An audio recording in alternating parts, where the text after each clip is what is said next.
ब्राह्मण और सर्प। पंचतंत्र की कहानी। किसी नगर में हरिदत्त नाम का एक ब्राह्मण निवास करता था। उसकी खेती साधारण ही थी, अतः अधिकांश समय वह खाली ही रहता था।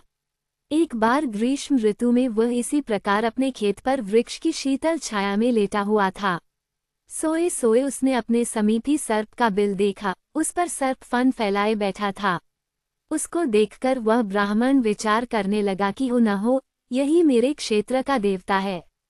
मैंने कभी इसकी पूजा नहीं की, अतः मैं आज अवश्य इसकी पूजा करूंगा।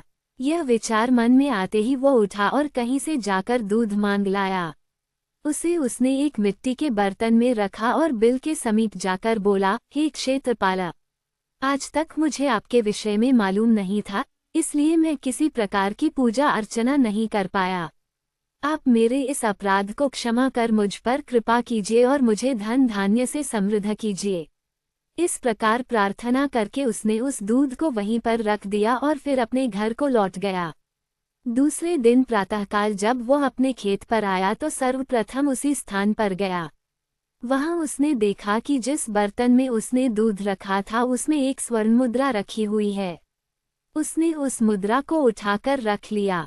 उस दिन भी उसने उसी प्रकार सर्प की पूजा की और उसके लिए दूध रखकर चला गया। अगले दिन प्रातःकाल उसको फिर एक स्वर्ण मुद्रा मिली। इस प्रकार अब नित्य वह पूजा करता और अगले दिन उसको एक स्वर्ण मुद्रा मिल जाया करती थी।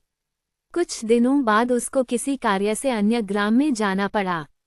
उसने अपने पुत्र को उस स्थान पर दूध रखने का निर्देश दिया। तदनुसार उस दिन उसका पुत्र गया और वहां दूध रख आया। दूसरे दिन जब वो पुनः दूध रखने के लिए गया तो देखा कि वहां स्वर्ण मुद्रा रखी हुई है। उसने उस मुद्रा को उठा लिया और वह मन ही मन सोचने लगा कि निश्चित ही इस बिल के अंदर स्वर्ण मुद्राओं का भंडार है।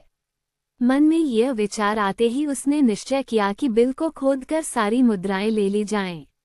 सर्प का भय था, किंतु जब दूध पीने के लिए सर्प बाहर निकला तो उसने उसके सिर पर लाठी का प्रहार किया।